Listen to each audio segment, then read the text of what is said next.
नमस्कार, देवभूमि के दंगल में आप सभी का स्वागत है। मैं हूं आपके साथ गरिमा वाजपेयी। और देवभूमि के दंगल में आज बात करेंगे डॉक्टर्स में गुस्सा भारी, हड़ताल जारी।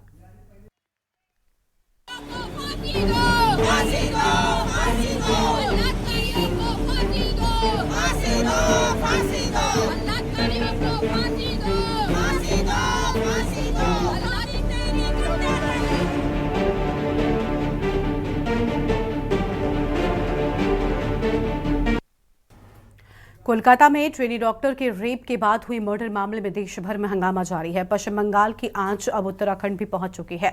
दरअसल प्रदेश भर के तमाम डॉक्टर्स कार्य बहिष्कार पर चले गए हैं। डॉक्टर्स ने सरकार से सेंट्रल प्रोटेक्शन एक्ट को लागू करने की मांग की है, लेकिन डॉक्टर्स के इस प्रदर्शन के बीच कोलकाता जैसी घटना उत्तराखंड के उधम सिंह नगर में भी घटित हुई है, जहां 30 जुलाई को गायब हुई नर्स को रेप के बाद मौत के घाट उतार दिया गया। पुलिस ने इस मामले में आरोपी को राजस्थान से गिरफ्तार कर लिया है और राज्य में इस मुद्दे पर सियासत गर्मा गई है। दरअसल कांग्रेस के प्रदेश भर में इस घटना के विरोध में राज्य सरकार का पुतला दहन किया है। कांग्रेस का आरोप है कि भाजपा के राज में महिला अपराध की संख्या लगातार बढ़ रही है, लेकिन भाजपा अपने राज्य को छोड़ गैर भाजपा शासित राज्यों की घटनाओं पर ज्यादा ध्यान दे रही है, उस पर राजनीति कर रही है। वहीं भाजपा ने पलटवार करते हुए कांग्रेस से पूछा कि कांग्रेस ने पश्चिम बंगाल की घटना के खिलाफ क्यों नहीं प्रदर्शन किया। सवाल यह है कि क्या भाजपा कांग्रेस अपने अपने हिसाब से सुरक्षा के मुद्दे पर राजनीति कर रहे हैं। आज इसी मुद्दे पर विस्तार से होगी बातचीत। खास मेहमानों का पैनल हमारे साथ में होगा, लेकिन उससे पहले देखिए हमारी एक खास रिपोर्ट।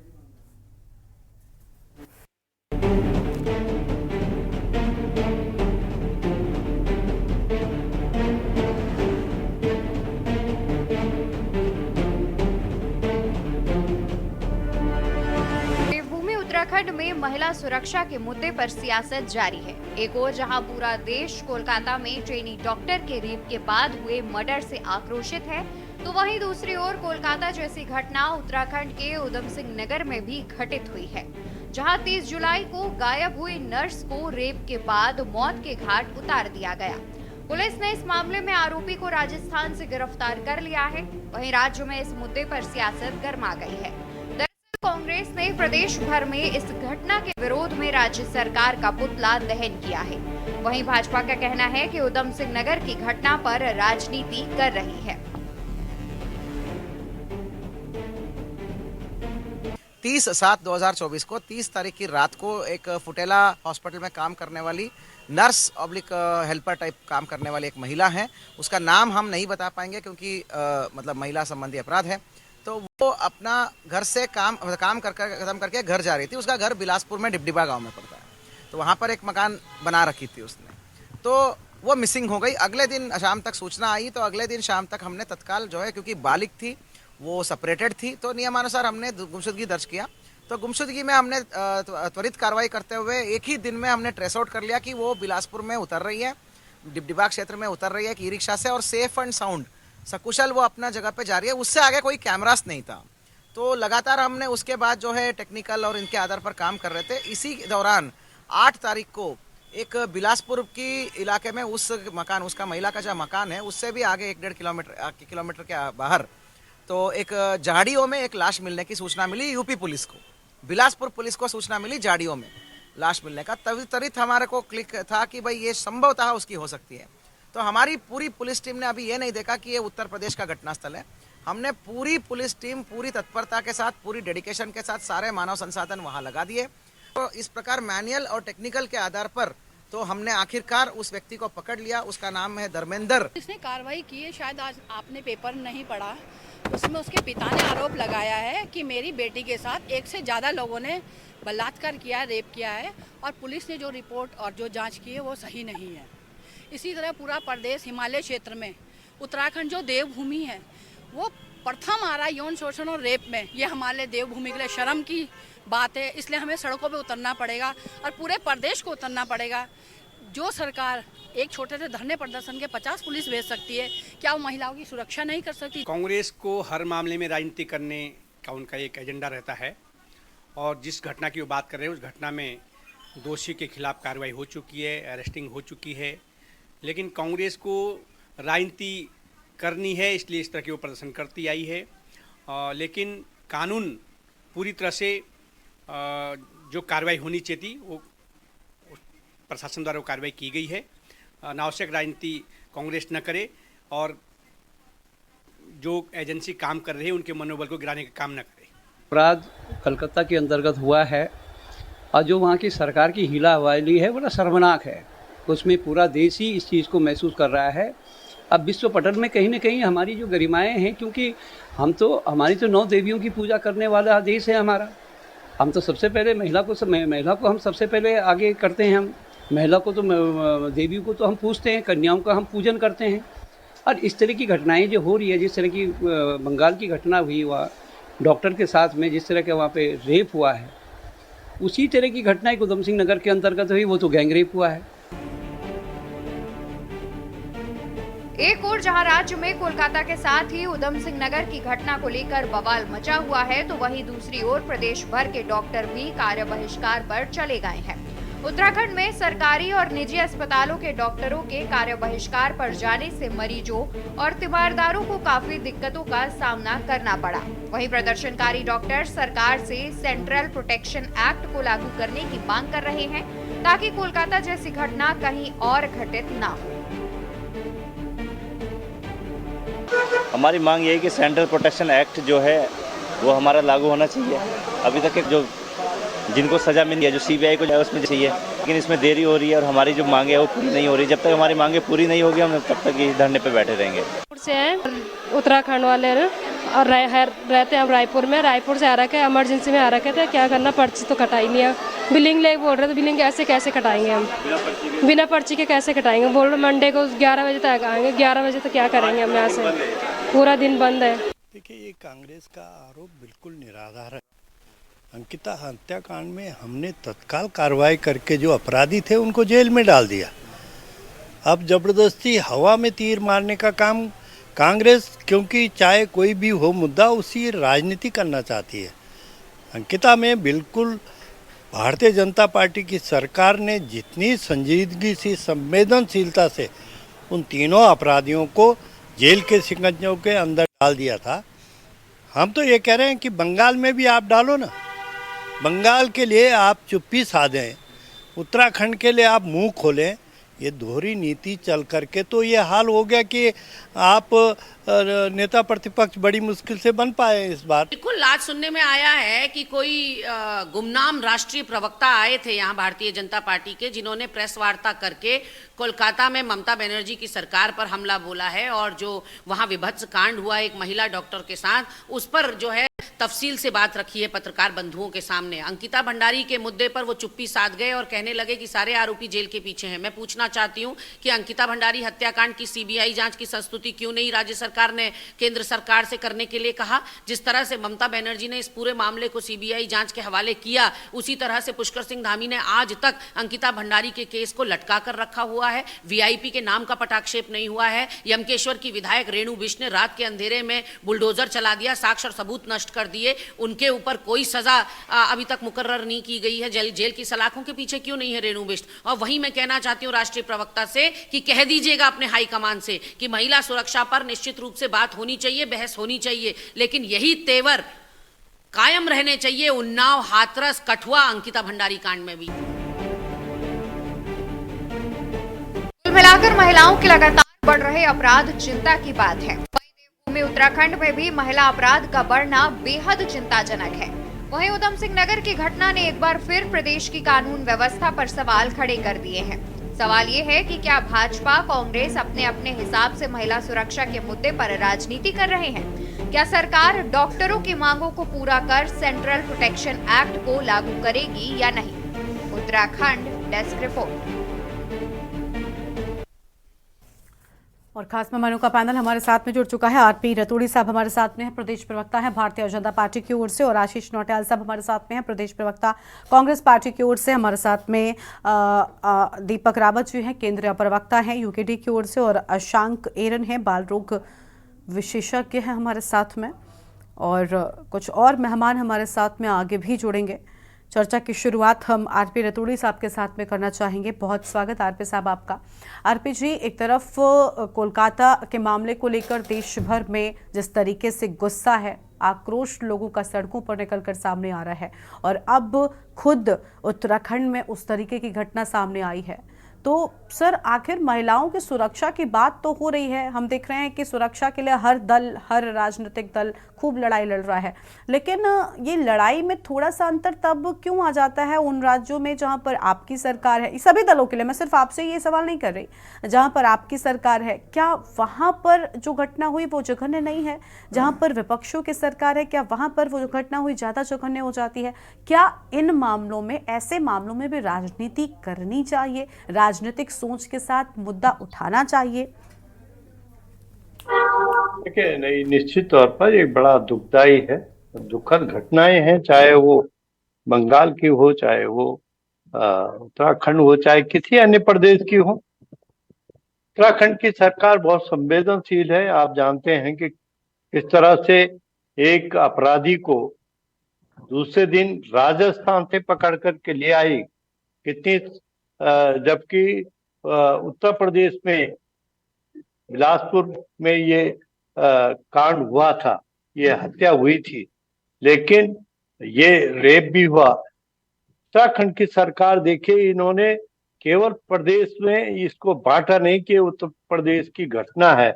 उत्तराखंड की हमारी पुलिस, उत्तराखंड की सरकार ने इसको बड़ी संज्ञान लेकर के, बड़ी संजीदगी से, तत्काल प्रभाव से इस पर टीम बना करके, और हम राजस्थान से उसको, अपराधी को पकड़ के जेल के अंदर डाल दिया। लेकिन वहीं आप देखिए बंगाल में क्या हुआ, खुलेआम अभी तक भी अपराधी नहीं पकड़े गए, और साक्ष्यों को किस तरह से अस्पताल में जाकर के इनको संरक्षण कौन दे रहा है, ये तो फिर राज्य सरकार को देखना पड़ेगा। हमारी सरकार ने तो तुरंत कार्रवाई करके भी कहा कि इसकी जांच अगर राज्य सरकार नहीं कर रही है तो सीबीआई जांच करेगी।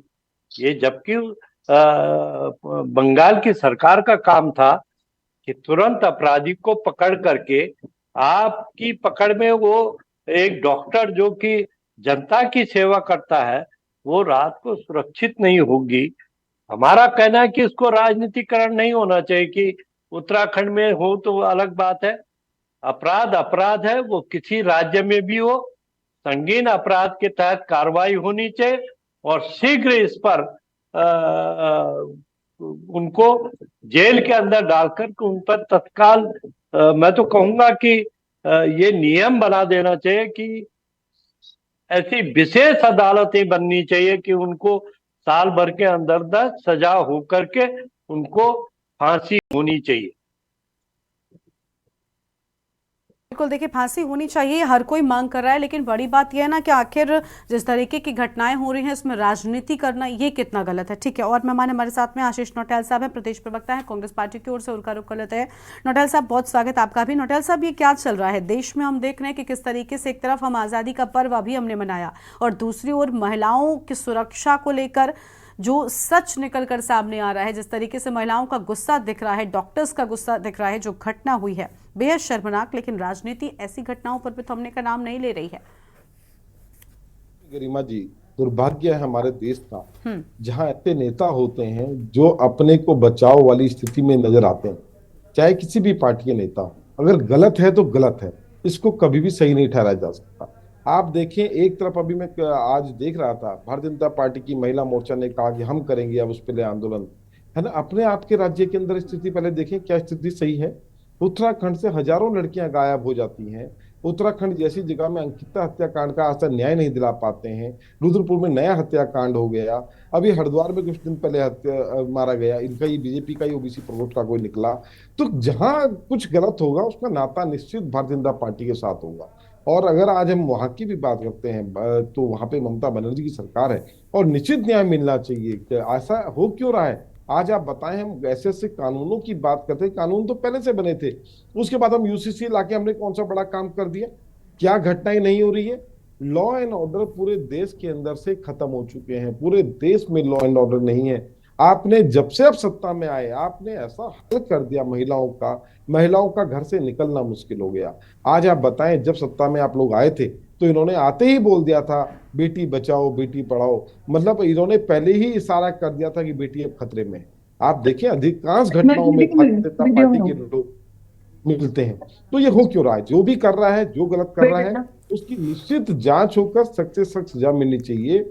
और एक सा भय होना चाहिए, जनता के अंदर एक ऐसा भय होना चाहिए कि अगर इस तरह की घटनाएं हो रही है तो वो कर क्यों रहे हैं, उनको लॉ एंड ऑर्डर तो हो, आप डर क्यों नहीं रहे हैं सरकार से। और निश्चित मैं तो चाहूंगा कि महिलाओं को भी आत्मरक्षा की ट्रेनिंग देना सरकार का दायित्व है। स्कूल कॉलेजों में महिलाओं को आत्मरक्षा की ट्रेनिंग दी जाए, जिससे वो आत्मरक्षा तो करें। इनसे जिनको हम समझते हैं रक्षक है, वही भक्षक बन जाते हैं।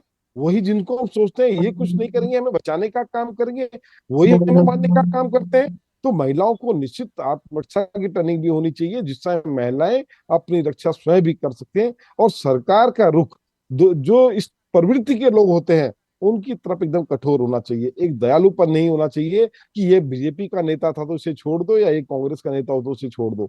जो गलत है गलत है, गलत को सख्त से सख्त इस प्रकार सजा मिलनी चाहिए कि आने वाले समय में कोई इस प्रकार की हिम्मत ना करे। ना छोटी बच्चियां, नाबालिग बच्चियां सुरक्षित हैं, ना बड़े उम्र के सुरक्षित। सुरक्षित आखिर है कौन?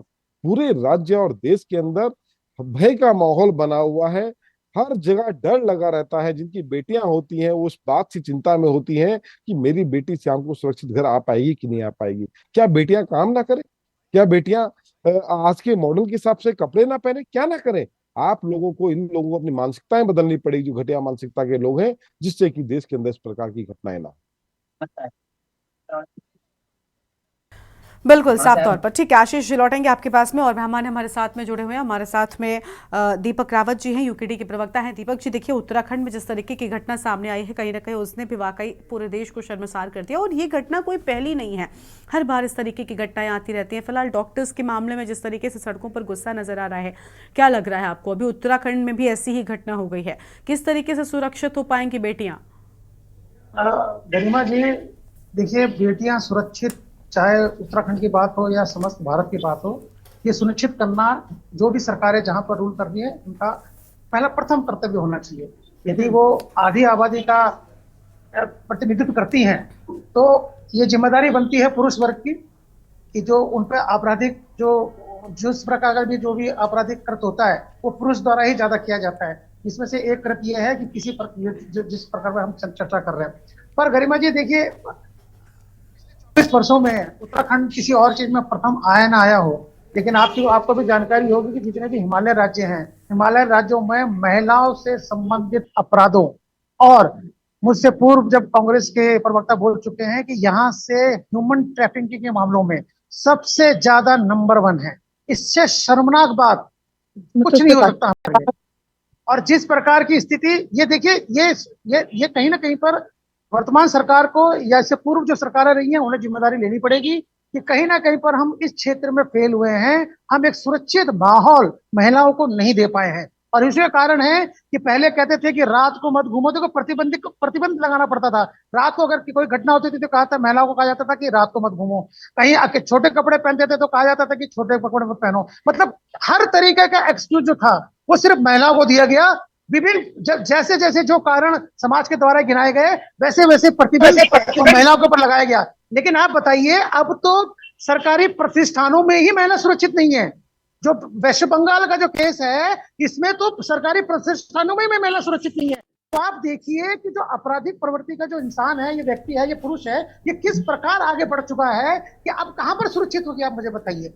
अब तो अब तो कोई तर्क ही नहीं बचता है कि आपने छोटे कपड़े पहने हैं, या आप रात को अकेले घूमने गई हैं, या कहीं कुछ भी कोई भी कारण अगर हो तो वो कारण तो इसके सामने नगण्य है। क्योंकि अब तो ये जो सरकारी प्रतिष्ठान में जो सेवा दे रही थी, रात को अपनी सेवा कर रही थी, मरीजों को देखने का काम कर रही थी, उसके साथ अगर इस तरह का जघन्य अपराध अगर होता है तो मुझे नहीं लगता कि कोई, चाहे वो राज्य सरकार हो या केंद्र सरकार हो, किसी भी प्रकार से ये क्षमा योजना है। अगर हम पुरुष वर्ग महिलाओं को एक सुरक्षित वातावरण नहीं दे सकते हैं तो शायद हमें ये स्वीकारना पड़ेगा कि हम बिल्कुल भाई किसी और क्षेत्र में प्रगति कर लें, लेकिन इस क्षेत्र में महिलाओं को बराबरी के दर्जे के मामले में बोलना अलग है, लेकिन सुरक्षा प्रदान करना बोलना है। पर आप जो स्थिति हम उत्पन्न हो रही है, जिस प्रकार की परिस्थितियां आप देख रही हो विभिन्न राज्यों की, उत्तराखंड भी इससे अछूता नहीं है। इन सारी परिस्थितियों में कहीं ना कहीं प्रशंसन पुरुष समाज में है, और जो यहाँ के नीति बनाने वाले लोग हैं, चाहे वो केंद्र से स्तर में हो या राज्य स्तर में है, हम सब पे ये प्रश्न है कि ये जो समस्या है, इस समस्या का निदान हमें ही करना पड़ेगा। और अब जो घटना आपने उत्तराखंड की बड़ी, तो उत्तराखंड में गरिमा जी अंकिता भंडारी केस में भारतीय जनता पार्टी में मुझे बताइए किस व्यक्ति ने बोला, नेता ने, कि फांसी की सजा होनी चाहिए? आज तक किसी के मुंह से सुना? वहां कम से कम पश्चिम बंगाल में, वेस्ट बंगाल में मुख्यमंत्री कहते रही है कि अपराधी को फांसी की सजा दीजिए। आप मुझे बताइए अंकिता भंडारी केस में किसने, किस भारतीय जनता पार्टी के नेता ने कहा या स्वयं मुख्यमंत्री ने कहा हो कि अपराधी को फांसी की सजा मिलनी चाहिए?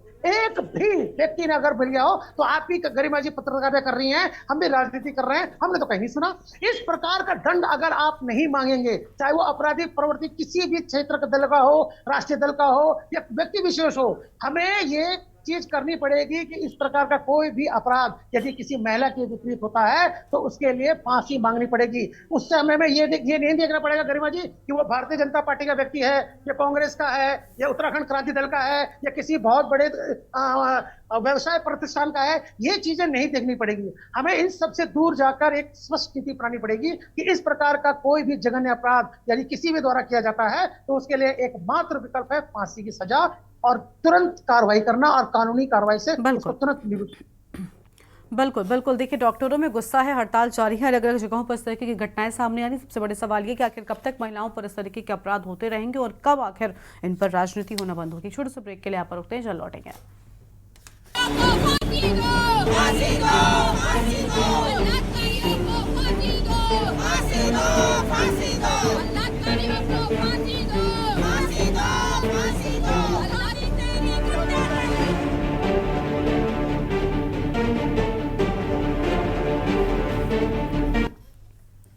ब्रेक के बाद देवभूमि के दंगल में आप सभी का स्वागत है। बात कर रहे हैं डॉक्टरों का गुस्सा भारी, हड़ताल जारी, खास मेहमान हमारे साथ में लगातार बने हुए हैं। शुरुआत करेंगे, डॉक्टर साहब हमारे साथ में हैं, अशांक कैरन जी, बहुत स्वागत सर आपका। अशांक जी, देखिए हम देख रहे हैं कि किस तरीके से डॉक्टर्स जो हैं वो गुस्से में हैं और बिल्कुल ठीक है, ये सिर्फ डॉक्टरों की लड़ाई नहीं है। भले ही वो लड़की जिसके साथ ये कृत्य हुआ वो एक डॉक्टर थी, एक ट्रेनी डॉक्टर थी, वो सबसे पहले एक महिला थी और इस नाते हर कोई, हर अलग अलग विभाग के लोग इस लड़ाई को लड़ रहे हैं, लेकिन डॉक्टर्स ने मोर्चा बुलंद कर रखा है। बिल्कुल ठीक है, हड़ताल जारी है। आपको लग रहा है कि इस पूरे मामले में ठीक एक्शन होगा? क्योंकि इसके पहले भी ये कोई नया मामला नहीं है सर, हर बार इस तरीके के एक्शंस होते रहे हैं, लोग कैंडल्स लेकर बाहर निकलते हैं और फिर उसके बाद वही हालात हो जाते हैं।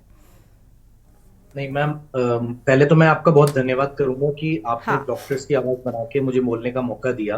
देखिए, हमारा जो देश है वो एक डेमोक्रेसी है और उस डेमोक्रेसी में बहुत सारी चीजें हैं। हमारा सुप्रीम कोर्ट है, हमारे प्रेसिडेंट हैं, हमारी गवर्नमेंट है, हमारी सेंट्रल गवर्नमेंट है, स्टेट गवर्नमेंट है, हमारे ब्यूरोक्रेट्स हैं, ये सब के सब हैं, प्रेस है। और इसके बाद अगर ये पूरा सिस्टम ठीक से चले तो ये सारी चीजें होना दूर, कुछ भी ऐसा नहीं होना चाहिए। लेकिन ये हमें, आपको सबको जो सुन रहे हैं, जो यहाँ बैठे हैं पॉलिटिकल पार्टीज के, उन सबको पता है कि पूरा का पूरा सिस्टम ठीक से नहीं चल और ऐसी चीजें होती हैं।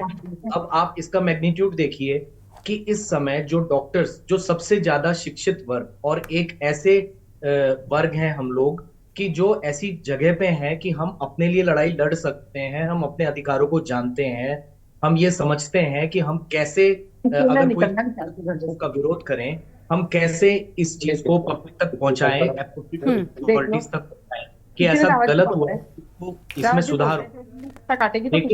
लेकिन हमारे इतना दिमाग में। सोनिया जी को प्लीज म्यूट कर दीजिए।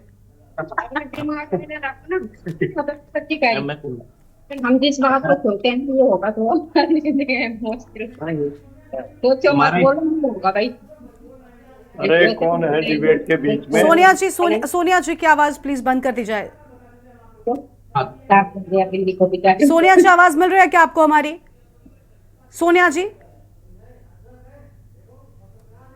हाँ जी मैम, तो मैं ये कह रहा था कि हम सॉरी सर, आप कंटिन्यू कीजिए।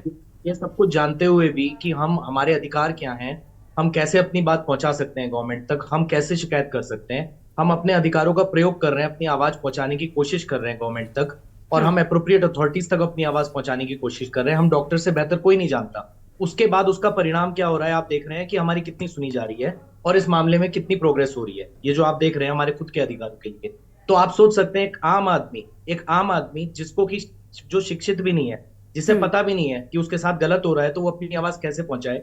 वो एक आम आदमी कैसे पहुंचाता होगा आवाज गवर्नमेंट तक? उसकी कौन सुनता होगा? आजकल बस एक ही बात है, आप किसी ना किसी पॉलिटिकल पार्टी से एसोसिएट हो जाइए, गाड़ी पे झंडा लगा दीजिए, उसके बाद आप अपने आप को सुरक्षित महसूस करेंगे। आपके परिवार के साथ कुछ होगा, आपके किसी मित्र के साथ कुछ होगा, तो आप अपनी आवाज पहुंचा सकेंगे, आपके साथ कोई कुछ करने की कोशिश नहीं करेगा। आप किसी ब्यूरोक्रेट के रिश्तेदार हैं, आप किसी नेता के रिश्तेदार हैं, आप किसी जज के रिश्तेदार हैं, आप किसी बड़े आदमी के रिश्तेदार हैं, तो आपके साथ कुछ गलत होगा तो दूसरा आदमी डरेगा। आप एक आम आदमी हैं और एक आम व्यापारी हैं, एक आम डॉक्टर हैं या कुछ भी है, आपके साथ कुछ गलत होता है तो बस एक ही तराजू में तोला जाएगा कि आपके पास वोट कितने हैं। अगर आप एक पर्टिकुलर समूह से बिलोंग करते हैं जहां पे कि आपके पीछे एक वोट बैंक है, आपको प्रोजेक्ट किया जा सकता है कि आपकी अगर आपके साथ गलत हुआ है, जैसे कि एग्जांपल दूं दलित, तो लोग आपको पॉलिटिकल लीडर्स और सब कोई सपोर्ट करेंगे, नहीं तो कोई सपोर्ट नहीं करेगा आपको। फिर सब एक दूसरे के तराजू में एक दूसरे को तोलने लगेंगे कि ये बीजेपी ने किया, ये कांग्रेस ने किया, ठीक है। मतलब आप यही कहना चाह रहे हैं कि देखिए राजनीति अपने स्तर से बराबर की जा रही है, हर किसी को सिर्फ और सिर्फ वोट बैंक नजर आ रहा है, लोग दर्द नहीं समझ रहे हैं। लेकिन मैम ये खाली राजनीति नहीं है, मैं तो ये कहना चाहूंगा, क्या हमारे कंट्री में सिर्फ नेता ही हैं? हमारे कंट्री में ब्यूरोक्रेट्स भी तो हैं, हमारे कंट्री में सुप्रीम कोर्ट के पास भी पावर है, हमारे कंट्री में प्रेसिडेंट के पास भी तो एक पावर है। वो सब लोग क्या कर रहे हैं? पुलिस जो है, आईपीएस ऑफिसर्स हैं, वो क्या कर रहे हैं? कोलकाता में जो हम देख रहे हैं उस केस में सभी तरफ से क्या हो रहा है, ठीक है, सभी तरफ से क्या हो रहा है। अब आप देखिए एक आम आदमी क्या कर सकता है, इससे ज्यादा हम क्या कर सकते हैं अपनी आवाज पहुंचाने के लिए? हम मीडिया में पहुंचा रहे हैं, हम गवर्नमेंट को शिकायत कर रहे हैं, हम कोर्ट में जा रहे हैं। कोर्ट में क्या बोला जज को? उस वकील ने जो पैरवी कर रहा था विक्टिम की, उसने बोला कि इस केस में 5-10 साल में, जज के सामने खड़े होकर वकील साहब ने बोला कि मैं आपसे शर्त लगाता हूं 10 साल में ये सारे विक्टिम छूट जाएंगे, क्योंकि जो पुलिस के जो कमिश्नर हैं कलकत्ता के, ये उस केस में इन्वॉल्व थे जो पहले यहाँ पे केस हुआ था, उसमें मैं खड़ा हुआ था गवर्नमेंट की तरफ से, और उन्होंने सब वॉशअप कर दिया था। ये जज के सामने बोला है उन्होंने। और अब यही सीन जो है कमिश्नर इस केस में इन्वॉल्व है। तो अगर इतना खुला खुला सब कुछ हो रहा है, इसके बाद भी इसके ऊपर राजनीति हो रही है, कोई इसके ऊपर ध्यान नहीं दे रहा। आप देखिए इसके आगे क्या हो सकता है। एक सभ्य समाज में हम अपनी आवाज गवर्नमेंट तक पहुंचाने के लिए यही तो रास्ते अपना सकते हैं। अगर आखिरी रास्ते तक सभ्य तरीके से आवाज नहीं सुनी जाती, तो मैं फिर समझ सकता हूं कि कोई नक्सल कैसे बॉर्न होता होगा किसी जंगल में, जिसके पास कोई अधिकार नहीं होते, जिसकी कोई आवाज नहीं सुनता, वो हाथ में बंदूक पकड़ता है, बंदूक उठाता है। इसके बाद तो एक ही चीज रह जाती है कि जब आपकी कोई आवाज नहीं सुन रहा है, सब राजनीति में लगे हुए हैं, सबका मकसद एक ही है कि एक दूसरे के ऊपर आरोप लगाते रहें। उनका असली मकसद ये नहीं है कि इस सिस्टम को सुधारें, और उसमें सभी लोग इन्वॉल्व हैं, उसमें एक से लेके सब है। मैं खाली नेताओं के बारे में नहीं बोल रहा, मैं बोल रहा हूँ सुप्रीम कोर्ट भी तो देख रहा है, हमारे हाई कोर्ट भी तो देख रहे हैं, हमारे पुलिस भी देख रहा है, एडमिनिस्ट्रेशन, ब्यूरोक्रेट्स कहाँ है? सबके होते हुए ऐसा क्यों हो रहा है? और हमारी चलिए सोसाइटी को तो थोड़ा टाइम लगेगा चेंज होने में, महिलाओं के ऊपर तो हमेशा से अत्याचार होते आए हैं, वो तो पुरुष करते आए हैं, लेकिन उसमें चेंज आ रहा है हमारी सोसाइटी में। आज से 40 साल पहले जो था बदल गया है, और अब उसको और बदलने में भी कुछ समय लगेगा। लेकिन जब तक वो बदलेगा, तब तक अगर कोई ऐसा जघन्य एक्टिविटी करता है तो उसके मन में तो डर के सिवा कुछ नहीं हो सकता। अगर हम सोचे कि सब एकदम से बदल जाएंगे, नहीं बदलेंगे, तो वो डर बिठाने के लिए गवर्नमेंट में जो बैठे हैं, अगर मैं कहता हूँ बीजेपी वाले ये कह रहे हैं कि वो तो पश्चिम बंगाल में हो रहा है, तो पश्चिम बंगाल क्यों हो रहा है? बीजेपी की भी रिस्पॉन्सिबिलिटी सेंट्रल गवर्नमेंट में है, सेंट्रल गवर्नमेंट तो बीजेपी है ना, आप सेंटर पे हैं तो पूरे देश की रिस्पॉन्सिबिलिटी आपकी है। आप खाली उनके ऊपर अपना ठीकरा नहीं फोड़ सकते हैं, आपकी भी कुछ रिस्पॉन्सिबिलिटी है, प्रेसिडेंट की भी कुछ रिस्पॉन्सिबिलिटी है। सुप्रीम कोर्ट के जज संज्ञान लेते हैं केसेस का, अपना सू मोटो संज्ञान लेते हैं, वो बिना किसी पत्र, जो समाचार पत्र होते हैं उनके माध्यम से। ब्यूरोक्रेट संज्ञान लेते हैं, कहाँ संज्ञान ले रहा है? कोई भी संज्ञान नहीं ले रहा, कुछ भी नहीं कर रहा है। ठीक है, जो चीजें होनी चाहिए वो नहीं हो रही हैं। इस समय सिर्फ राजनीति हो रही है। ठीक है। उत्तराखंड में कांग्रेस आंदोलन कर रही है, जो असली मुद्दा है कुछ दिनों में हवा हो जाएगा, इसके ऊपर कोई ध्यान नहीं देगा। अब ये वक्त आने वाला है कि ये तो बस अब लोगों के दिमाग में आएगा, अपनी रक्षा तो आप खुद ही कर सकते हो, ना गवर्नमेंट हेल्प करती है, ना ब्यूरोक्रेट, ना कोर्ट, कोई भी हेल्प नहीं करता। थोड़ा बहुत मीडिया वाले इन चीजों को हाईलाइट कर देते हैं, हमारी मदद कर देते हैं, तो आदमी को तो अपने आप ही बंदूक उठानी पड़ेगी। ठीक है सर, इस पर राजनीतिक दल हमारे साथ में है, उनसे हम जवाब लेंगे, उनसे बिल्कुल जवाब लेंगे कि आखिर ऐसा क्यों हो रहा है, क्योंकि ये सब सीना ठोक कर दावा करते हैं कि हम महिलाओं की सुरक्षा के लिए फलाने कदम उठा रहे हैं, लेकिन सर सच जब निकल कर सामने आता है तब सिर्फ राजनीति शुरू हो जाती है। आपने बड़ी अहम बातें कही है कि देखिए सिर्फ और सिर्फ वोट बैंक की तरह देखते हैं लोग। आरपी साहब, सुना आपने, डॉक्टर साहब है, किसी राजनीतिक दल से कोई लेना देना नहीं है, डॉक्टर हैं। फिलहाल डॉक्टरों का विरोध और डॉक्टरों का गुस्सा आप देख पा रहे हैं किस तरीके से सभी हड़ताल पर है, और राजनीतिक दलों के लिए क्या मन में भावना है ये आपने सुन ही लिया होगा। ठीक है, उनकी अपनी जगह ठीक है, बहुत अच्छी, जरूरी भी है, हाँ। गुस्सा अगर नहीं करेंगे तो सचेत कैसे होंगे? ये उनका अधिकार है। और इसी तरह इसीलिए तो हमारा लोकतंत्र है। लोकतंत्र में सबको अपनी बात कहने का अधिकार है और हाँ उसको सर, ठीक है, ये सुनने का मादा हर सरकार में होना चाहिए। सरकार पूरी तरह संजीदगी से, मैंने कहा नहीं कि घटना जैसे हुई तुरंत उसको संज्ञान लिया गया। घटना दूसरे प्रदेश में होने के बावजूद भी उत्तराखंड की सरकार ने इसको बड़ी संजीदगी नहीं से सर, हमने जब अपनी रिपोर्ट की शुरुआत की तो हमने ये भी बताया कि देखिए ये सिर्फ उत्तराखंड की घटना की बात, ये सिर्फ बाहर की घटना की बात नहीं है। बात तो ये है ना कि यहाँ पर भी उत्तराखंड में भी इस तरीके की घटनाएं हो रही हैं, इसके पहले भी हुई है। अंकिता भंडारी हत्याकांड कोई भूला नहीं है और उसके बाद जिस तरीके से अभी उसी तरीके की घटना उत्तराखंड में हो गई, क्या ये सारी चीजें मतलब समझ रहे हैं आप? देखिए, हाँ, अंकिता हत्याकांड में भी तत्काल हमने कार्रवाई की, तीनों अपराधियों को जेल में डालने का काम कर दिया। आपको मालूम होगा कि न्यायालय का काम है उनको तुरंत सजा देना, ये न्यायालय का अधिकार क्षेत्र है। ये ना मीडिया का है, ना हमारा है, ना किसी पॉलिटिकल पार्टी का है। वो जल्दी से सुनवाई करे, उनको सजा दे। अपराधी तीनों के तीनों जेल में है।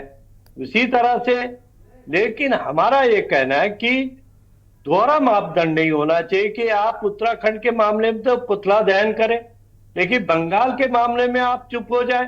बेटी बेटी है, वो भारत की बेटी है, वो दर्द है सबका। लेकिन दोहरा नीति, दोहरा चरित्र नहीं होना चाहिए कि उत्तराखंड के लिए तो आप तत्काल खड़े होकर के पुतले दहन करें और बंगाल के मामले में आप चुप्पी साधे। कहाँ है आज वो हमारी नेत्री जो लड़ती हूँ, लड़की हूँ, लड़ सकती हूँ, क्यों नहीं बोल रही आज? बंगाल के मामले में आप देखिए कि वहां के कह रहे हैं कि साहब ममता बनर्जी ने, अरे वो तो हाई कोर्ट ने तत्काल आदेश किया कि इसमें सीबीआई जांच होनी चाहिए। केंद्र सरकार ने तुरंत सीबीआई जांच की मांग को स्वीकार करके कर दिया।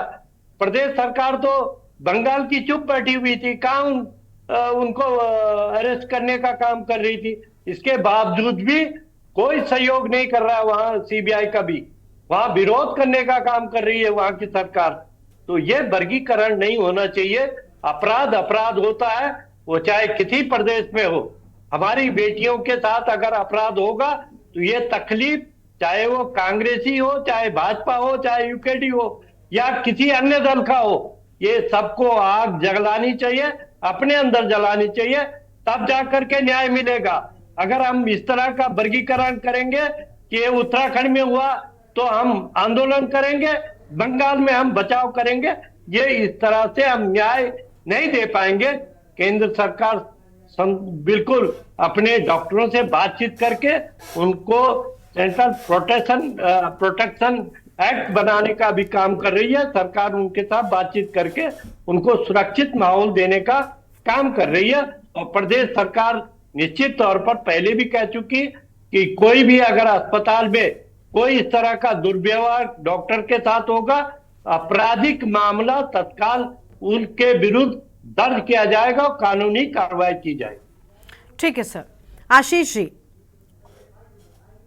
प्रदेशों के हिसाब से राजनीति हो रही है और मैं तो ये कहूंगी कि देखिए, अभी मैंने सवाल जब आरपी साहब से भी पूछा, उन्होंने ठीक जवाब दिया, लेकिन सवाल मेरा जो अशंक साहब ने कहा उसको लेकर ज्यादा था। राजनीतिक दल तो एक दूसरे पर आरोप प्रत्यारोप कर रहे हैं, लेकिन जो डॉक्टर्स अभी फिलहाल कह रहे हैं वो किसी राजनीतिक दल से कोई शिकायत नहीं कर रहे, वो सरकारों से पूछ रहे हैं। वो कहीं की किसी की भी सरकार है, किस राज्य में किसकी है, इससे फर्क नहीं पड़ रहा है। राजनीति क्या हर मामले में ठीक होती है? क्या ऐसे मामलों में भी राजनीति ठीक होती है?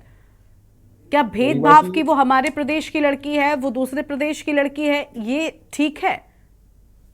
गरिमा जी, जो डॉक्टर साहब ने कहा, हाँ, बिल्कुल सही।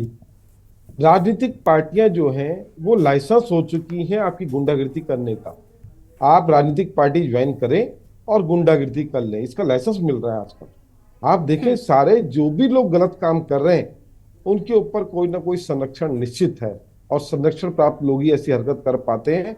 आम आदमी को तो पुलिस की वर्दी से भी डर लगता है, लेकिन जब राजनीति इतनी ऊपर बढ़ जाए, हर स्तर अपना राजनीति का गिर जाए, कि आओ और मेरी पार्टी मजबूत करो, फिर आप चाहे कुछ भी करो, तो यही होगा। राजनीतिक संरक्षण इन चीज पे नहीं चलना चाहिए और निश्चित जनता को आगे आना चाहिए, जनता को आगे आना होगा। नहीं तो राजनीति के अंदर ऐसे ऐसे गुंडे मवाली भर गए हैं जिन्हें जनता से कोई लेना देना नहीं है, जिनको पाप करना है, सिर्फ पाप करना है। आप देखें आज की देश डेट में आप सिर्फ महिला या युवा की बात ना करें, ये वो लोग हो गए हैं जो भगवान के द्वार पे भी चोरी करके आते हैं।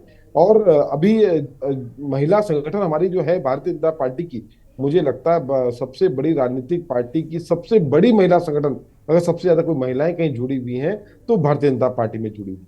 अगर भारतीय जनता पार्टी का कोई भी आदमी गलत काम कर दे तो वो मुंह से चू नहीं निकलता, उनके मुंह से एक आवाज नहीं आती, पर अगर इनके उसमें हो जाए तो ये हल्ला करने चले जाती है। निश्चित होना चाहिए हल्ला, हम कहेंगे चाहे किसी भी पार्टी की महिला संगठन हो, चाहे कोई भी संगठन हो, उसे आवाज उठानी होगी, उसे वहां के खिलाफ आवाज उठानी होगी जिससे इस प्रकार की गलती ना हो। और जनता को भी कहीं ना कहीं अपनी जिम्मेदारी को समझना होगा। इस बात पे मत रहे कि आपको नेता बचा लेगा या जज बचा लेगा, आपको आवाज उठानी होगी। अगर आप लोग मुखरता से आवाज उठाएंगे तो कोई नेता इतना बड़ा नहीं है जो जनता से ऊपर हो। हर किसी को जनता के पैरों में आना पड़ता है। 5 साल का समय होता है, 5 साल बाद बड़े से बड़ा नेता को जनता के पैरों में आना होता है। आप इन्हें बाहर का रास्ता दिखाएं, मत करें ऐसे आदमी को सपोर्ट। आप किसी पार्टी को सपोर्ट ना करें, ये कांग्रेस का है, ये बीजेपी का, हमें सपोर्ट करना है। आप व्यक्ति को देख के सपोर्ट करें ना। आप कहते हैं हम इसके नाम पर चोर को भी जिता देंगे, हम जानवर कुत्ते को जिता देंगे, इस पार्टी का टिकट लेके आएगा, तो यही घटनाएं होंगी। आज की डेट पे देखें, राजनीति एक बहुत बड़ी चीज भी है और बहुत छोटी चीज भी है और बहुत तुच्छ चीज भी है। इसके अंदर आदमी गलत से गलत काम भी कर रहा है और इसके अंदर आदमी अच्छे से अच्छा काम भी करता है, बस शर्ते आपने चुना किसको है। अगर आप किसी की शक्ल देखकर किसी को चुनेंगे तो निश्चित यही होने वाला है, क्योंकि एक घर के 4 व्यक्ति अगर हैं तो चारों एक जैसे नहीं होते। तो पार्टियों के अंदर तो पता नहीं कितने ब्लड हैं, कहां कहां से लोग आ रखे हैं, किन किन महत्वाकांक्षाओं से लोग आ रखे हैं, आप उन पर विश्वास कैसे कर सकते हैं। आप अपना प्रतिनिधि से चुनते हैं तो उस समय जरूर ध्यान रखें कि वो आदमी क्या इस लायक है, वो पढ़ा लिखा है, उस पर कितने क्रिमिनल रिपोर्ट केस चल रहे हैं। आप अगर सब जांच परख कर करेंगे तो मेरा देश सुरक्षित होगा, मेरे देश की महिलाएं सुरक्षित होंगी, हमारे देश का युवा सुरक्षित होगा। ये देखते हुए अगर हम लोग काम करेंगे तो बहुत अच्छा होगा। और राजनीति में इस तरह का नहीं होना चाहिए कि अगर वो बीजेपी का है तो बीजेपी वाले बचाएं, कांग्रेस का है तो कांग्रेस वाले बचाएं। बचाने का किसी को कोई अधिकार नहीं है और जनता सर्वोपरि है। जनता जब चाहेगी, जिस नेता को चाहेगी, घुटनों में ला सकती है। तो मैं जनता से निवेदन करूंगा, मुखरता के साथ अपनी आवाज को उठाएं, चाहे गलत कोई करे, कभी शांत रहे कि आपको जरूरत नहीं है, तभी आप और हमारा देश बचेगा, नहीं तो नहीं बच पाएगा। ठीक है, देखिए जनता बिल्कुल ठीक कर रही है, लेकिन सबसे बड़ी बात यह है ना कि देखिए अगर सही समय पर एक्शन होगा और ऐसे मामलों में राजनीति नहीं होगी, लोग दर्द समझेंगे तो बहुत आसान हो जाएंगी चीज़ें। दीपक रावत जी हैं यूकेडी से केंद्रीय प्रवक्ता, उनका रुख कर लेते हैं। दीपक जी, उत्तराखंड में भी ठीक इसी तरह की घटना सामने आई है। इसके पहले भी उत्तराखंड क्रांति दल का आपने जिक्र किया था, वो घटना अंकिता भंडारी की जो है वो यूकेडी की ओर से लगातार लड़ी जाती रही, यूकेडी के प्रवक्ता लगातार उसको लेकर सवाल करते रहे, लेकिन अब तक न्याय उस मामले में भी नहीं हो सका है। सरकारें ये कहकर पल्ला झाड़ लेती हैं, सरकार के प्रवक्ता ये कह देते हैं कि भाई ये तो न्यायपालिका का काम है, ये तो न्याय की प्रक्रिया है, लेकिन प्रक्रिया तेजी से काम करे ये भी सुनिश्चित किया जाना चाहिए। दीपक जी, गरिमा जी, देखिए सेलेक्टिव अप्रोच की बात भारतीय जनता पार्टी के प्रवक्ता ने जी ने करी, और सेलेक्टिव अप्रोच अगर आपने देखना है तो आप इसमें देख लीजिए। मैंने शुरू में कहा था कि अंकिता भंडारी केस की सीबीआई जांच मांगी थी, सारे सामाजिक संगठनों ने मांगा, सारे विपक्ष ने मांगा, क्या भारतीय जनता पार्टी ने उसे स्वीकार करा? नहीं करा। क्या कारण थे, ये भारतीय जनता पार्टी के प्रवक्ता बता पाएंगे।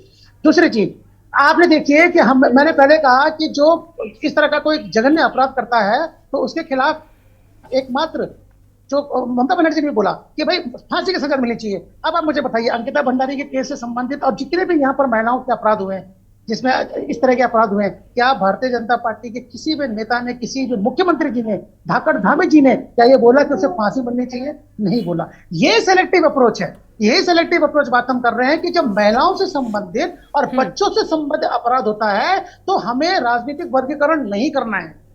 हमें मानना पड़ेगा कि इनको एक प्रोटेक्शन की जरूरत है, और आप जिस तरीके की घटनाएं लगातार बढ़ रही हैं तो हमें ये अपनी जिम्मेदारियों का एहसास कराता है, हमें अपनी जिम्मेदारियों को समझना पड़ेगा। लेकिन राजनीतिक रूप से जो सेलेक्टिव अप्रोच की बात भारतीय जनता पार्टी के प्रवक्ता कर रहे थे, जब सारे विपक्ष ने इनसे बोला कि सीबीआई की जांच करे, क्यों नहीं दे देते सीबीआई की जांच?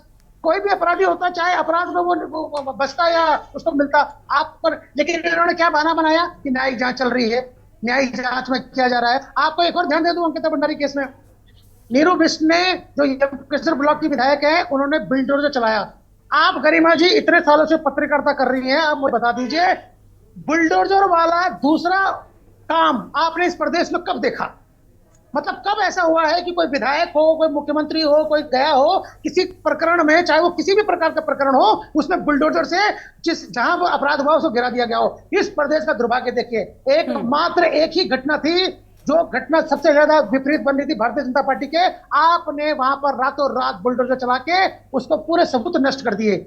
आधे से ज्यादा सबूत आपने नष्ट करने का काम किया। और आज जब पूछा जाता है, आप गरिमा जी पूछिएगा कि वो आदेश किसने दिया था बुलडोजर चलाने का, तो आप यकीन मानेंगे आज तक भारतीय जनता पार्टी के ना वो विधायक बोल पा रही है कि आदेश किसका था, और ना सरकार बता पा रही है कि किसके आदेश में यह कृत्य किया गया। और एकमात्र उस घटना को घटे हुए इतने साल हो गए, उसके बाद वो बुलडोजर पता नहीं कहां गया, वो बुलडोजर नीति कहां गई, वो बुलडोजर चलाने, वो जो अपराधी थे उनके घरों में चलाने का जो साहस था वो कहां गया? ये तो भारतीय जनता पार्टी के प्रवक्ता बता पाएंगे। जब ये चीज विपक्ष देखता है, उत्तराखंड क्रांति दल देखता है, तो हमें स्पष्ट करते हैं कि सेलेक्टिव अप्रोच जो है भारतीय जनता पार्टी के प्रवक्ता जिस बात को कह रहे थे, यही सेलेक्टिव अप्रोच है कि जिसकी वजह से राज्यों में अलग अलग तरीके से जघन्य अपराध महिलाओं के प्रति हो रहा है। और जो नीति बननी चाहिए, जो डर पैदा होने चाहिए, अब जो अपराध करने वाले जो इस तरह के मानसिकता के साथ जो अपराधी होते हैं, जो भी होता हो, उसको तो डर होना चाहिए। वो डर नहीं हो पा रहा क्योंकि उसे पता है कि किसी न किसी तरीके से, जो मेरे से पहले आसाम जी बोल चुके हैं, आशीष जी बोल चुके हैं, कि राजनीतिक संरक्षण मिल जाता है, ब्यूरोक्रेट्स का संरक्षण मिल जाएगा, किसी बड़े आदमी का संरक्षण मिल जाएगा। ऐसे संरक्षण जब मिलता है तो इस तरीके के अपराध जो हैं वो घर के दहलीज में भी होने लग जाएंगे, अगर इसी तरह से रहा। जैसे मैं पहले कह चुका हूं कि अभी तक तो ये रास्ते में होते थे, रात को जो महिला काम करके आ रही थी उसके साथ होते थे, कहीं साइड कोने काने में जो किसी तरह की कोई ऐसी घटना, लेकिन ये तो सरकारी प्रतिष्ठान के अंदर हुआ है, वहां तो और भी लोग थे। आपराधिक साहस तो देखिए आप, तो जिस प्रकार के ये साहस अपराधी जुटा रहा है, तो कोई ना कोई तो रहा होगा जो इस तरह का साहस करने पर उसने दुस्साहस कर पाया कि वो जब अंदर गया है और अंदर जाके इस तरह का जघन्य अपराध करा और उसके बाद बाहर भी आता है। तो इस तरह के अपराध के लिए देखिए गरिमा जी, हमें मानना पड़ेगा कि एक माहौल हमें बनाना पड़ेगा, और ये स्वयं में जागरूकता हम सबको पुरुषों के अपने अंदर लानी पड़ेगी। अपने अंदर जो हमारे जो बच्चे हैं या जो अपराधी उनके अंदर लाना पड़ेगा कि इस प्रकार की जो चीजें हैं उनको शुरू से अगर सिखाया जाएगा तो शायद भविष्य में इन अपराधों में कमियां आना संभव है। ठीक है, अशांक जी हमारे साथ में हैं, डॉक्टर साहब उनका रुख कर लेते हैं। देखिए राजनीति तो चल रही है, अभी बहुत सी बातें दीपक जी ने भी कही कि किस तरीके से, देखिए उन्होंने मामले पे गिना दिए कि कहाँ पर उनको ज़रूरत लगती है बुलडोजर चलाने की, कहाँ पर बुलडोजर चलता है, कहाँ पर नहीं चलता है। ये प्रदेशों के व्यक्तिगत जो मामले आए इस तरीके के रेप की घटनाओं के, उन पर एक्शन की बात हो रही थी। लेकिन अभी जो कोलकाता की घटना है, इसको लेकर डॉक्टर्स ने पूरे देशव्यापी आंदोलन का मन बना लिया है और वो दिख भी रहा है और बिल्कुल ठीक नजर आ रहा है। लेकिन सर, क्या अगर मैं कोलकाता की बात करूँ या डॉक्टर्स जो मांगे रख रहे हैं अपनी सुरक्षा के लिहाज से, वो आपको लग रहा है कि फिलहाल पूरी तरीके से उस पर एक्शन लिया जा रहा है? सरकारें उस ओर ध्यान दे रही हैं क्या? केंद्र सरकार उस ओर ध्यान दे रही है? मैम, मुझे बिल्कुल भी नहीं लग रहा है। और अगर हम कोलकाता की बात करें तो कोलकाता में आप देखिए कितने स्तर पे फेलियर हुआ है। कोलकाता में वो जो सरकारी मेडिकल कॉलेज था, उस मेडिकल कॉलेज के जो प्रिंसिपल थे, वो प्रिंसिपल जो है उनकी तरफ से फेलियर हुआ। वहां पे जो पुलिस थी, पुलिस का एडमिनिस्ट्रेशन जो था, उन्होंने एक ऐसे हिस्ट्री शीटर को हॉस्पिटल में एज अ पुलिस वॉलंटियर भेजा हुआ था, उनकी तरफ से फेलियर था। वहां पे जो सुरक्षा कर्मी थे, उनकी तरफ से फेलियर था। उसके बाद जब ये घटना घट गई, इस घटना के घटने के बाद वहां की गवर्नमेंट की तरफ से फेलियर था कि वो जो भी उन पे आरोप लग रहे हैं कि वो उसको सैबोटेज करना चाहती थी। फिर उसके बाद वहां पे शांति से सारे डॉक्टर्स प्रोटेस्ट कर रहे थे, उनके ऊपर हजारों की भीड़ ने हमला कर दिया। ये वहां के ब्यूरोक्रेट्स, वहां की पुलिस, वहां की गवर्नमेंट का फेलियर है। और अगर सेंट्रल गवर्नमेंट ये बोलती है कि ये तो स्टेट गवर्नमेंट का मैटर है, तो सेंट्रल गवर्नमेंट का भी फेलियर है। सेंट्रल गवर्नमेंट को हमने क्यों इलेक्ट किया है पूरे देश ने? अगर वो किसी एक पर्टिकुलर स्टेट में कुछ हो रहा है, उसको कंट्रोल नहीं कर सकती, एक बियॉन्ड कंट्रोल कोई बात जा रही है, तो ये उसका भी फेलियर है। वो ये नहीं कह सकती कि स्टेट गवर्नमेंट का मामला है। उसके ऊपर से सुप्रीम कोर्ट देख रहा है ये चीज, हमारे प्रेसिडेंट देख रहे हैं, उनका फेलियर है।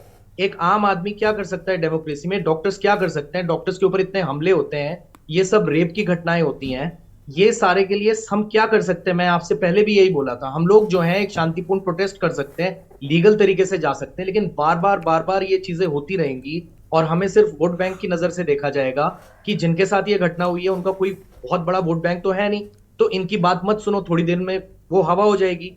तो फिर गवर्नमेंट को भी ये बात समझनी होगी कि ये जो नक्सल्स पैदा होते हैं ये ऐसे ही पैदा होते हैं कि जब आप किसी के ऊपर ऐसा करते रहो, इग्नोर करते रहो, जुल्म होता रहे, और इतनी शिक्षित, इतनी एजुकेटेड क्लास जिसे अपने सारे राइट्स पता है, जो सही तरीके से सब रूल्स रेगुलेशन के साथ पूर्ण तरीके से ये प्रोटेस्ट करके गवर्नमेंट तक अपनी बात पहुंचा रही है, उसके बाद स्टेट गवर्नमेंट से लेके प्रेसिडेंट ऑफ इंडिया तक कोई इसके ऊपर नहीं सुनवाई नहीं कर रहा है, तो अल्टीमेटली क्या होगा, कितनी बार ये घटनाएं होगी, अल्टीमेटली तो यही होगा ना कि जिसके साथ ये घटना होगी उसे ये सोचना पड़ेगा कि मेरे तो कोई सुनवाई तो हो नहीं रही है कंट्री में, मुझे तो खुद ही अपनी रक्षा करनी पड़ेगी, या तो हम खुद ही अपनी बंदूक लेके अपने साथ रखें और जैसे ही मेरे या मेरे परिवार के साथ कोई करे तो फिर मैं उसको गोली मारूं। तो फिर डेमोक्रेसी का फायदा क्या है? जो हमने गवर्नमेंट इलेक्ट किया, ब्यूरोक्रेट्स हैं, कोर्ट है, ये सारे इस पूरे सिस्टम का फायदा क्या है अगर ये सब कुछ ऐसे ही चलता रहेगा? आप बताइए, डॉक्टर्स इसके अलावा क्या कर सकते हैं? जो वो शांति पूर्ण तरीके से प्रोटेस्ट कर रहे हैं, आप डॉक्टर्स छोड़िए, ये एक लड़की के साथ घटना हुई है, तो ये निर्भया कांड हुआ था, गवर्नमेंट ने इतने स्टेप्स लिए थे, उसके बाद भी ऐसे कांड हो रहे हैं और एक सरकारी प्रेमिसेस में हो रहे हैं, तो ये गवर्नमेंट का फेलियर है। गवर्नमेंट ने जो भी एक्शन लिए उसका कोई फायदा नहीं हुआ, या तो वो एक्शन इंप्लीमेंट नहीं हो रहे।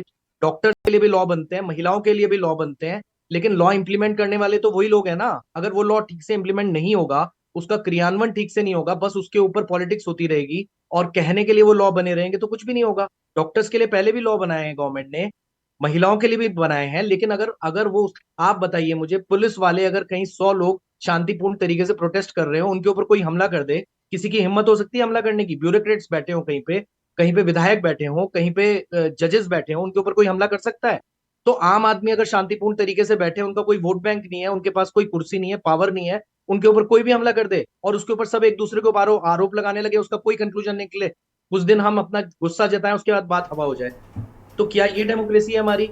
आप क्या हमें मैसेज दे रहे हो? हम लोग बिल्कुल जिस तरीके से हमें प्रोटेस्ट करना चाहिए उस तरीके से कर रहे हैं, और हम बार हमने किया है। हमारी चीज की अगर नहीं सुनवाई होगी तो एक दिन वो आने वाला है कि हमारे पास और कोई दूसरा तरीका नहीं रहेगा, फिर उसको बोला जाएगा कि अर्बन नक्सल। ठीक है सर, ठीक है। आशीष जी के पास में जाएंगे। आशीष जी, देखिए शिकायतें बहुत हैं, डॉक्टर्स लगातार सरकार से भी शिकायतें कर रहे हैं और कांग्रेस पार्टी का भी कुछ वैसा ही रुख और प्रतिक्रिया सामने आ रही है। आशीष जी, आवाज मिल रही है आपको हमारी? देखिए आशीष जी तक आवाज नहीं पहुंच पा रही है। आरपी साहब के पास एक बार फिर से चलते हैं। आरपी साहब, शिकायतें बहुत सारी हैं डॉक्टर्स की और सबसे ज्यादा उम्मीदें केंद्र सरकार से ही हैं।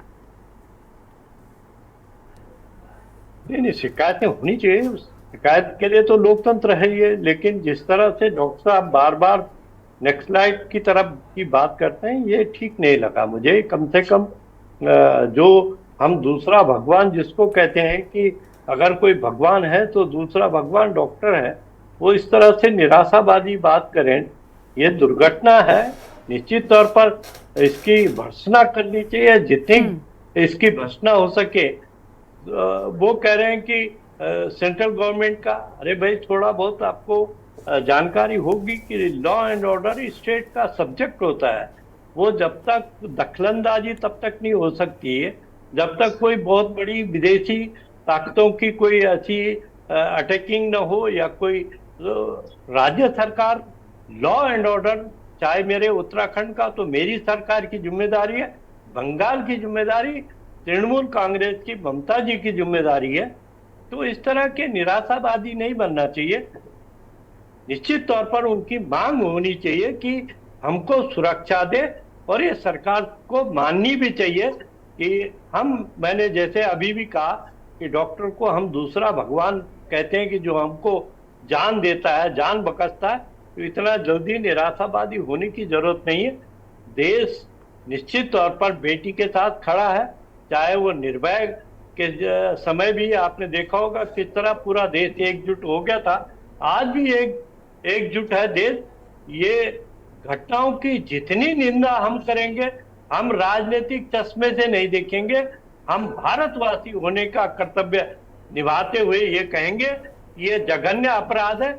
और निश्चित तौर पर मैं ये कहूंगा कि फास्ट ट्रैक कोर्ट ठीक है, होना चाहिए और सजा मौत की होनी चाहिए। ठीक है ऐसे सर, ठीक है, अपराध ठीक है, ठीक है। जल्दी से एक बहुत छोटी सी प्रतिक्रिया आशीष जी की चाहेंगे। आशीष जी, सबसे ज्यादा उम्मीदें डॉक्टर्स को केंद्र सरकार से हैं, लेकिन क्या उनकी ओर से ठीक तरीके का रिस्पांस दिया जा रहा है? बहुत कम शब्दों में आशीष जी।